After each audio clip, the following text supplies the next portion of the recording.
गणाधिपाय नमः गणाध्यक्षाय नमः ओम भालचंद्राय नमः ओम वक्रतुंडाय नमः ओम शूर्पकर्णाय नमः ओम हेरंबाय नमः स्कंदपूर्वजाय नमः स्वाव्रत कथा प्रारंभः ఇది ప్రథమోధ్యాయః పూర్వం ఒకప్పుడండి సౌనకాది మహామునులు అనే మునులు ఉన్నారు. వీళ్ళు ఎక్కడున్నారయ్యా అంటే నైమిషారణ్యము అనే అటవీ ప్రాంతాన ఉన్నారు. ఎవరు? సౌనకాది మహామునులు. వాళ్ళ గురువు గారటువంటి సూత మహామునిని చూచి ఇట్లా అడుగుతున్నారు. ఎవరు? సౌనకాది మహామునులందరూ కూడా వాళ్ళ గురువు గారంటే సూత మహాముని చూసి ఇట్లా అడుగుతున్నారు. ఏ వ్రతము చేసినా ఏ తపస్సు చేసినా కానీ కోరుకున్నటువంటి కోరికలు సిద్ధించును, అట్టి దాన్ని మాకు తెలుపండి అని చెప్పేసి ఈ మునులందరూ కూడా గురువు గారిని అడుగుతున్నారన్నమాట. అందుకు సూతులు వారు ఇలా చెబుతున్నారు. పూర్వం ఒకప్పుడు నారద మహాముని కూడా శ్రీ మహావిష్ణువుని ఇదే విధంగా కోరాడు. ఇప్పుడు మీరు ఎట్లయితే అడిగారో విష్ణుమూర్తిని నారదుడు కూడా ఇదే విధంగా కోరాడు. శ్రీహరి ఆనతిచ్చిన విషయాన్ని చెప్తున్నాను వినండి అని చెప్తున్నాడు అనమాట. పూర్వం ఒకప్పుడు నారద మహాముని సకల లోకాలు కూడా తిరుగుచూ మార్గమధ్యమున భూలోకానికి వచ్చాడు. అంటే మన లోకానికి వచ్చాడనమాట.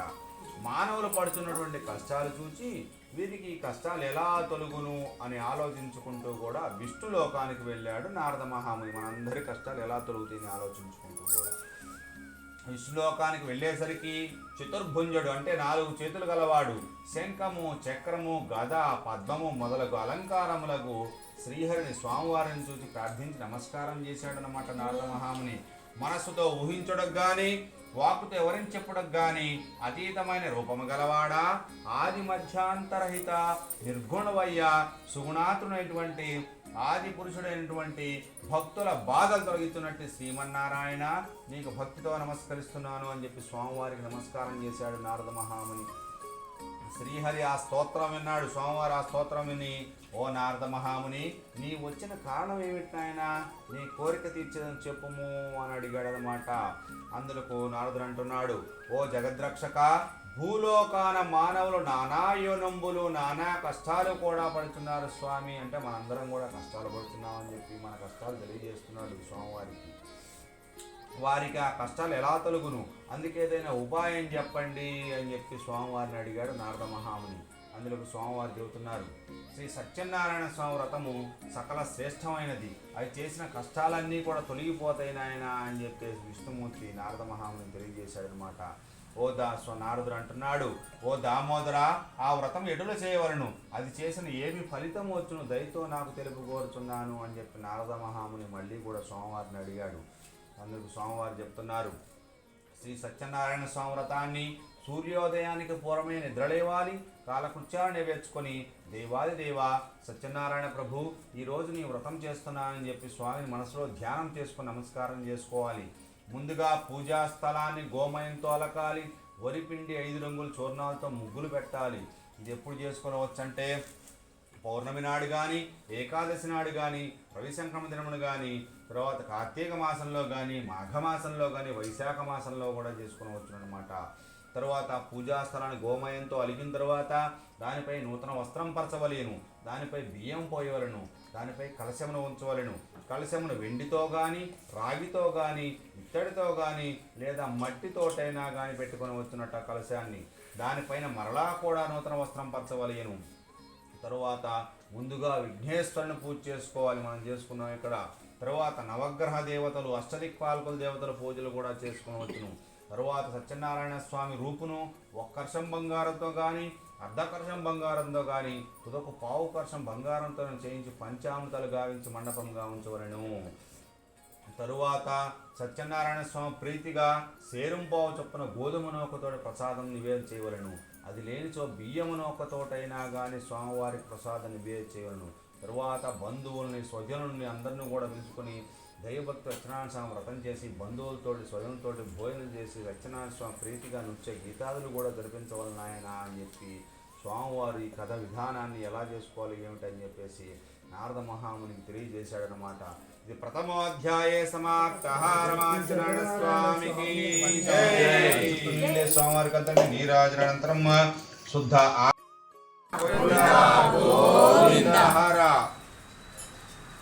మళ్ళీ కూడా 2 అక్షంతలు తీసుకోండి, దళం తీసుకోండి. తులసి దళం. ఇంకొకటి చెప్తున్నా వినండి. ద్వితీయోధ్యాయ ప్రారంభ. ఇంకొకటి చెప్తున్నా వినండి అయ్యా. పూర్వము కాశీ నగరాన ఒక బ్రాహ్మణుడు ఉండేవాడు. ఆయన అన్న వస్త్రాలు లేక ఆకలిచే బాధపడుచు కూడా ప్రతి ఇల్లు కూడా తిరుగుతూ భిక్షాటన చేస్తూ జీవిస్తున్నాడు వేద బ్రాహ్మణుడు. ఆ విధంగా ఆ బ్రాహ్మణుడు దుర్భరమైనటువంటి కష్టాలు అనుభవించి స్వామివారు ఏం చేశారు, ఒక వృద్ధ బ్రాహ్మణుడు అంటే ముసలాయన వేషం ధరించి ఈ వేద బ్రాహ్మణుడికి ఎదురుగా పోయినాడనమాట. ఓ ఈ బ్రాహ్మణుడా, నీవు వేద వింతుడే కదా, వేదం చదువుకున్నావు కదా, ఇటు దరిద్ర అనుభవం తిరుగుతున్నావేమిటి అని అడిగాడు. ఆ బ్రాహ్మణుడు అంటున్నాడు, ఓ ప్రభు, నేను మిక్కిలి దరిద్రులను, భిక్షాడంచే జీవిస్తున్నాను, చాలా కష్టాలు కూడా పడుతున్నారు స్వామి, నా కష్టాలు తొలగుడికి ఏదైనా ఉపాయం చెప్పండి అని చెప్పేసి స్వామివారిని అడిగాను. ముసలాయన వేషంలో వచ్చినటువంటి స్వామివారిని.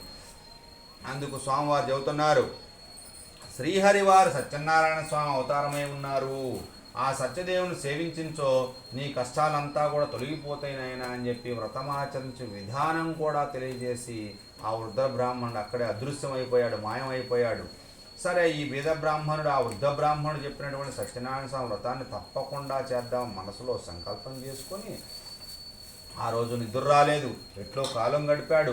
మరుసటి రోజు ప్రాతకాలం లేచి ఈరోజు తప్పకుండా సత్యనారాయణ స్వామి వ్రతం చేద్దామని చెప్పి సంకల్పం చేసుకొని భిక్షాడనకు బయలుదేరి వెళ్ళాడు వేద బ్రాహ్మణుడు. ఆ దినమున బ్రాహ్మణుడికి చాలా ద్రవ్యం లభించింది.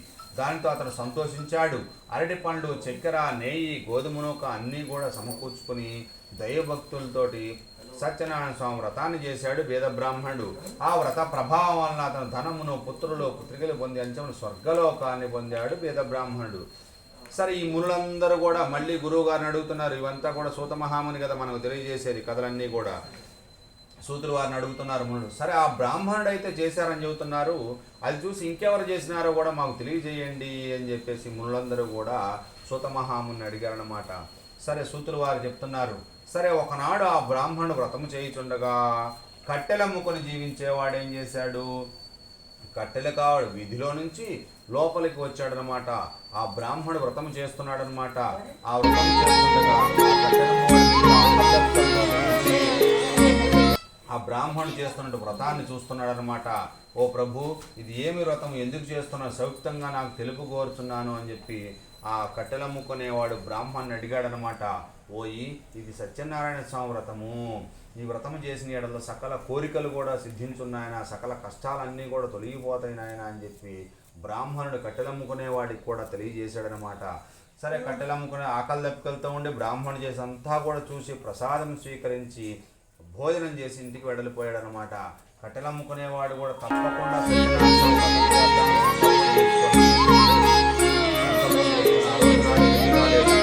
కాలం గడిపాడు. మరుసటి రోజు ప్రాతకాలమే లేచి పుల్లల కావడి భుజంపై పెట్టుకొని ఈరోజు ఈ పుల్లల ఖర్చు చేసి తప్పకుండా సత్యనారాయణ స్వామి వ్రతం చేద్దామని సంకల్పం చేసుకొని పుల్లల కాడు భుజంపై పెట్టుకొని ఆ రోజు ధనవంతులు ఉన్న వీధికి పోయి అమ్మగా పూర్వదినం కంటే 100 రెట్లు ధనం అధికంగా వచ్చిందనమాట. అంటే రోజు 10 రూపాయలు, 1 రూపాయి వచ్చేది, ఆ రోజు 10 రూపాయలు వచ్చిందనమాట. దాంతో అతను సంతోషించాడు. అరటి పండ్లు, చక్కెర, నెయ్యి, గోధుమ నూకలు అన్నీ కూడా సమకూర్చుకొని దైవభక్తు సత్యనారాయణ స్వామి వ్రతం చేశాడనమాట. ఆ వ్రత ప్రభావం వలన ధనమును, పుత్రులు, పుత్రికలు పొంది అంచమును స్వర్గలోకాన్ని పొందాడు కట్టెలమ్ముకునేవాడు కూడా. ద్వితీయోధ్యాయే సమాప్త. స్వామికి జై. దాని చుట్టూ నీళ్ళే స్వామివారికి అంతండి. నీరాజనంతరం ఓ మునిశ్రేష్ఠులారా, ఇంకొక కథ చెబుతున్నాను వినండి. పూర్వము ఉల్కాముకుడు అనే రాజుగారు ఉన్నారు. ఈయన ఇంద్రియాలను జయించినవాడు, సత్యవంతుడు. ఈయన ప్రతి దినము కూడా దేవాలయానికి పోవచ్చు, బ్రాహ్మణులకు అనేక దానాలు చేస్తూ సంతోషపడుతుండేవాడు అనమాట. ఈయన భార్య చాలా సౌందర్యవతి, మంచి గుణం కలది. ఈ దంపతులు ఒకనాడు ఏం చేస్తున్నారు, భద్రశీల నది తీరంన సత్యనారాయణ స్వామి వారి వ్రతం చేస్తున్నారు. రాజుగారు, ఆయన భార్య వ్రతము చేయుచుండగా సాధువ అనే ఒక వైశ్యుడి పేరు సాధువ. ఆయన అనంతమైన ధనంతో వ్యాపారానికి పోవచ్చు. రాజు చేస్తున్నట్టు వ్రతాన్ని చూసి పడవను ఒడ్డుకు పట్టించి రాజు వద్దకు వచ్చాడు వైశ్యుడు. వచ్చి, ఓ రాజా, మీరు ఇప్పుడు చేస్తున్న వ్రతం ఏమి సవిక్తంగా నాకు తెలియవచ్చున్నాను అని చెప్పి అడగ్గా, ఓయి, ఇది సత్యనారాయణ స్వామి వ్రతము. మేము పుత్రులను పొందడానికి సంతానం కోసం సత్యనారాయణ స్వామి వ్రతం చేస్తున్నాము నాయన అని చెప్పి తెలియజేశాడనమాట. వైశ్యుడు అంటున్నాడు, ఓ రాజా, నాకు కూడా సంతానం లేదు కనుక నేను కూడా సత్యనారాయణ స్వామి వ్రతం చేసి సంతానం పడుదును అని చెప్పి రాజుగారి దగ్గర ఆ వృత్తాంతం అంతా కూడా తెలియజేయించుకొని స్వగ్రామానికి చేరుకున్నాడు. తన భార్య అయినటువంటి లీలావతికి ఈ రాజుగారు చేసినటువంటి సత్యనారాయణ స్వామి కథ వృత్తాంతం అంతా కూడా భార్యకు తెలియజేసి, మనకు కూడా సంతానం కలిగితే తప్పకుండా సత్యనారాయణ స్వామి వ్రతం చేద్దామని చెప్పి భార్య ముందు ప్రతిజ్ఞ చేశాడు వైశ్యుడు. సరే, కొంతకాలానికి భర్తతో శుభీంచి గర్భవతి 10వ మాసమున కుమార్తెగా అన్నది. వాళ్ళకు ఒక అమ్మాయి పుట్టింది. అమ్మాయి పేరు కళావతి అని పేరు పెట్టుకొని అల్లారు ముద్దుగా కూడా పెంచుకుంటున్నారు వైశ్య దంపతులు ఇద్దరూ కూడా. సరే, కొంతకాలానికి అమ్మాయి దినదిన ప్రవర్ధమానమవుతుంది. అప్పుడు వైశ్యుడి భార్య వైశ్యుడి దగ్గరకు వచ్చిన, నాథ, మనకు సంతానం కలిగించో, తప్పకుండా సత్యనారాయణ స్వామి వ్రతం చేద్దామని చెప్పి ఆనాడు ప్రతిజ్ఞ చేస్తుంది కదా, సంతానం కలిగింది కనుక సత్యనారాయణ స్వామి వ్రతం చేయుడు అని అడిగింది అనమాట. అమ్మాయి వివాహ కాలంలో తప్పకుండా సత్యనారాయణ స్వామి వ్రతం చేద్దామని చెప్పి సమాధానం చెప్పి వ్యాపారానికి వెళ్ళిపోయాడు. అమ్మాయి పెళ్లిలో చేద్దామని చెప్పేసి. తర్వాత కొంతకాలానికి కుమార్తెకి యుక్త వయసు వచ్చింది. ఒక దూతను పిలిచాడు. నీవు పోయి అమ్మాయిని తగిన వరుణ వెతికి తీసుకురావయ్యా అని చెప్పి పంపించాడు అనమాట. ఆ దూత వెంటనే కాంచన నగరానికి వెళ్ళి యోగ్యుడైన ఒక వైశ్య కుమారుని తీసుకొని వచ్చాడనమాట. తన కుమార్తెకు అన్ని విధాలుగా కూడా తగిన వాడిని చూచి మహావైభవంగా పెళ్లి చేశాడు వైశ్యుడు. ఈ ఆనందంలో ఉండి సత్యనారాయణ స్వామి వ్రత విషయం మర్చిపోయాడు అనమాట. సంతానం కలిగినప్పుడు చేద్దాం అనుకున్నాడు, వివాహం కూడా అయిపోయింది, వ్యాపారం చేసుకుంటున్నాడు, ఆనందంగా జీవిస్తున్నాడు. సరే, కొంతకాలానికి ఏం జరిగింది, అల్లుడిని కూడా తీసుకొని వ్యాపారం చేద్దామని చెప్పేసి ఇద్దరు కూడా మామాళ్ళు ఇద్దరు కూడా బయలుదేరి సముద్ర తీరం పక్కనే రత్నసారపురానికి చేరుకున్నారు మామాళ్ళు ఇద్దరు కూడా. ఆ రత్నసారపురాన్ని చంద్రకేతు మహారాజు గారు పరిపాలిస్తున్నాడు. సరే, స్వామివారి కోపించాడనమాట. వీడు హాయిగా వ్యాపారం చేసుకుంటున్నాడు, వీనికి దారుణమైన కఠినమైన దుఃఖం కలుగ్గాక అని శపించాడు వైశ్యుడిని స్వామివారు. సరే, ఆ రోజు రాత్రి ఏం జరిగింది, రాజుగారి ధనాగారం నుంచి కొంత సొమ్మును చోరుల రూపంలో దొంగలు వచ్చి కొంత సొమ్మును అపహరించుకొని పారిపోవచ్చున్నారన్నమాట. రాజభటులు ఏం చేశారు, ఈ దొంగల కోసం నల్లు మూలలా కూడా వెతుకుతున్నారన్నమాట. ఆ దొంగలు రాజభటుల దగ్గరకు వచ్చి చూచి ఆ సొమ్మును ఈ వైశ్యుల దగ్గర వదిలిపెట్టి వీరు పారిపోయేది. ఆ సంచులు అక్కడ ఉన్నట్టు చూచి ఈ వైశ్యులు ఇద్దరినే మామాళ్ళు ఇద్దరినే దొంగలుగా భావించారు రాజభటులు. కట్టి రాజు దగ్గర తీసుకుని పోయారు. ప్రభు, ధనముతో సహితంగా చోరును తీసుకుని వచ్చాము, విచారించి తగిన శిక్ష వేయండి అని చెప్పి విన్నవించారనమాట. రాజుగారు ఏమీ విచారించలేదు. ఎవరినైనా ఏమిటి అడగకుండా వీరిని తీసుకుపోయే ముందు కారాగారం బంధించండి అని ఆజ్ఞాపించాడు. ఎంత ప్రార్థించనో ఈ వయస్సుల మాట వినేవారే లేకపోయేది. ఇంకను చంద్రకేతు మహారాజు గారు ఏం చేశారు, ఈ పడవలో ఉన్నటువంటి సొమ్మంతా కూడా ఆయనే అధీనంగా ఉంచుకున్నాడు. వీరు కారాగారంలో పడ్డారు, గృహములో చోరులు పడ్డారు, వైశ్యుడు ఇంట్లో దొంగలు పడ్డారు. వెంటనే తిండినా లేకుండా భిక్షాటం చేస్తూ జీవిస్తున్నారు తల్లి కూతుళ్ళు ఇద్దరు కూడా. సరే, వాళ్ళ కుమార్తె కళావతి ఒకనాడు ఏం చేసింది, భిక్షాటం చేస్తూ వెళ్తూ ఉండగా ఒక బ్రాహ్మణి గృహాన సత్యనారాయణ స్వామి వ్రతం జరుగుతుంది. ఆ వ్రతం జరుగుతున్న అక్కడనే ఉండి ప్రసాదం స్వీకరించి ఇంటికి ఆలస్యంగా వచ్చింది వాళ్ళ అమ్మాయి. అప్పుడు తల్లి అడుగుతుంది, అమ్మాయి, ఇంత రాత్రి వాడికి ఎక్కడ నుంటివమ్మా అని అడిగాను. అమ్మ, ఒక బ్రాహ్మణి గృహాన సత్యనారాయణ స్వామి వ్రతం జరుగుతున్న అక్కడే ఉండి ప్రసాదం స్వీకరించి భోజనం చేసి వచ్చానమ్మా అని సమాధానం చెప్పింది కుమార్తె. అప్పుడు లీలావతి గుర్తు కలిగింది, ఆహా, ఆనాడు సంతానం కలిగితే సత్యనారాయణ స్వామి వ్రతం చేద్దామని చెప్పి సంకల్పం కలిగింది కదా, అది చేయకపోవటం వల్లే మనకి దుస్థితి కలిగింది అని భావన కలిగింది మనసులో ఎవరికి, వైశ్యుడి భార్యకి. వెంటనే బంధుమిత్రాలు తెలియజేసి సామాను సమకూర్చుకొని దైవభక్తి సత్యనారాయణ స్వామి వ్రతాన్ని చేసిందనమాట లీలావతి. ఓ ప్రభు, మా అపరాధం క్షమించి నా భర్త అల్లుడు సుఖముగా ఇల్లు చేరునట్టు అనుగ్రహించండి అని చెప్పి స్వామివారిని ప్రార్థించిందనమాట లీలావతి. సరే, స్వామివారు సంతోషపడ్డాడు. ఎందుకనయ్యా అంటే వైశ్యుడు చేయకపోయినా భార్య అయిన ఇంటి దగ్గర వ్రతం చేసిందని చెప్పి. ఆ రోజు రాత్రి చంద్రకేతు మహారాజు గారు బంధించాడు కదా, ఆయన స్వప్నంలో కల్లో కనబడ్డాడు. కారాగారం అన్యాయంగా బంధింపబడినటువంటి వైశ్యులు ఇరువురని ప్రాతకాలం అంటే పొద్దున్నే విడిచిపెట్టుము, లేనిచో నీవు సర్వనాశనం అయ్యేవు నాయన అని చెప్పి కల్లో కనబడి చెప్పాడు రాజుగారికి. సరే, మరుసటి రోజు సభ చేశాడు రాజుగారు. తనకు వచ్చిన కళను అందరికీ తెలియజేసే వైశ్యులు ఇద్దరిని కూడా బంధముక్తులు చేసి తీసుకురండి నాయన అని చెప్పాడనమాట. వీళ్ళిద్దరు కూడా భయభ్రాంతులు అయి ఉన్నారు. మామాళ్ళు ఇద్దరు కూడా రాజుగారు దమ్మన్నాడట, మరి ఇంకా ఏం శిక్ష వేస్తాడో ఏమిటో అని చెప్పేసి. అప్పుడు రాజు అంటున్నాడు, దైవ ప్రాతికూల్యము అంటే దేవుని శాపం వల్ల మీకు ఇట్టి దుఃఖం సంభవించింది, ఇక మీకు భయము లేదు అని చెప్పి పురాధికాలు చేయించి నూతన వస్త్రాలు ఇచ్చి స్వాధీనం చేసుకుందానికి అందరూ ఇట్లా అధికంగా ధనం ఇచ్చి మీరు సుఖముగా ఇంటికి పోవచ్చున్నాయన అని చెప్పి వారి ఇరువురిని కూడా వదిలిపెట్టాడనమాట రాజుగారు. వీరు రాజుకు నమస్కరించి తమ దారిని పోవచ్చు ఉన్నారనమాట. తృతీయోధ్యాయే సమాప్త. రమాచరణ స్వామికి జై. నీళ్ళే స్వామివారికి అంతా నీరాజనంతరం శుద్ధ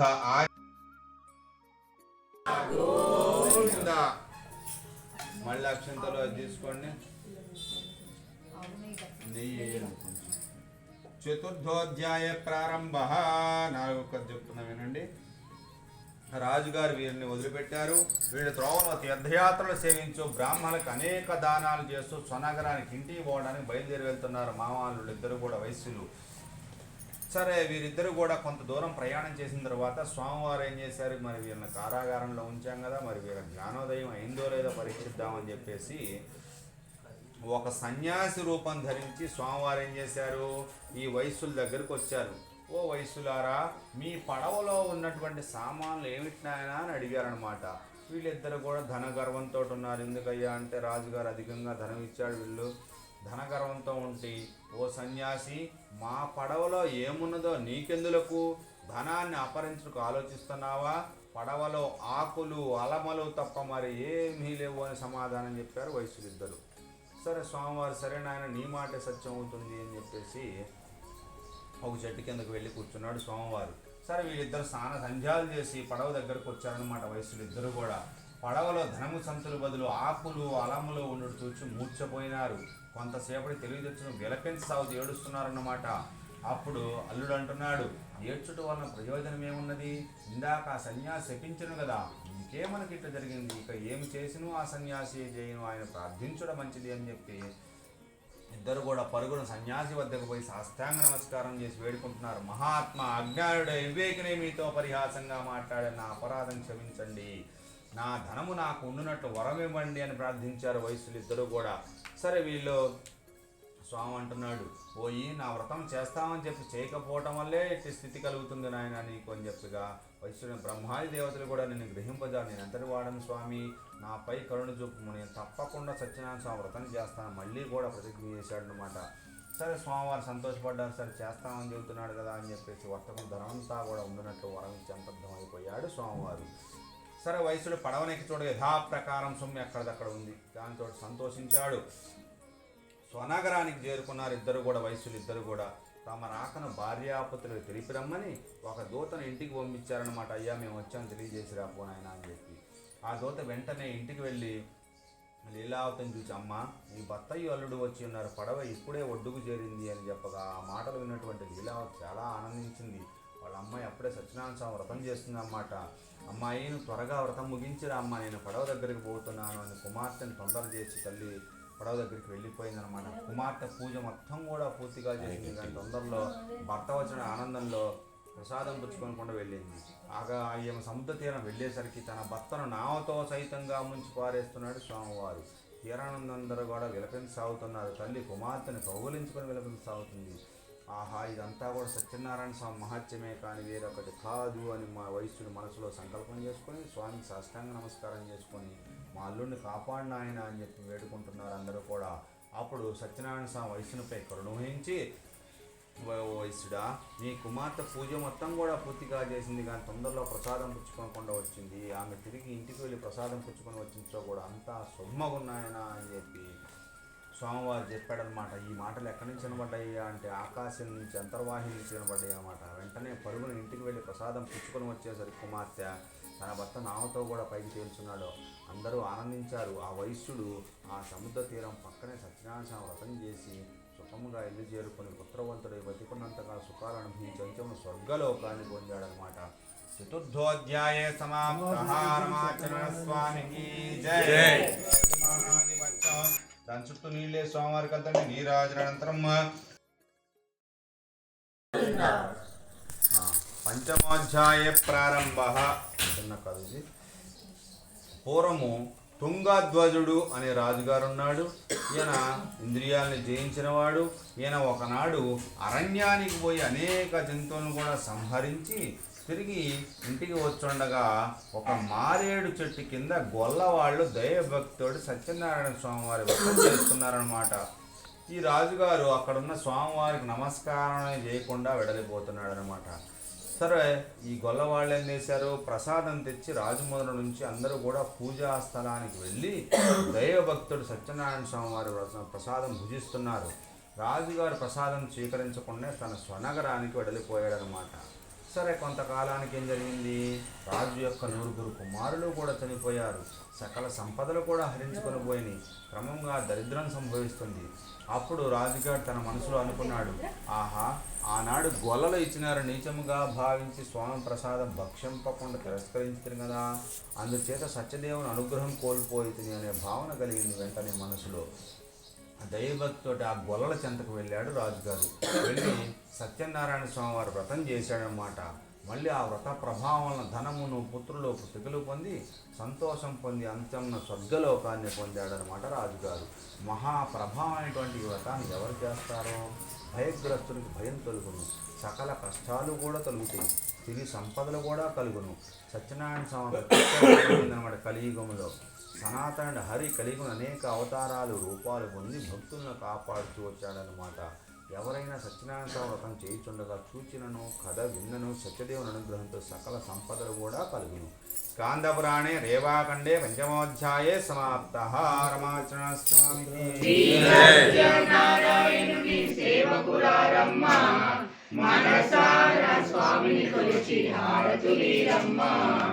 మంగళమనరమ్మ, జయ మంగళమనరమ్మ, కరములు జోడించి శ్రీ చంద్రనమలరించి మంగళమనరే సుందరమూర్తికి మంగళమనరమ్మ.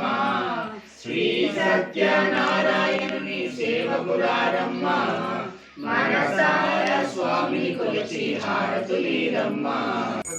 సామ్రాజ్యం భోజ్యం వీరాజ్యం మహారాజ్యమా ఆధిపత్యం దంచుట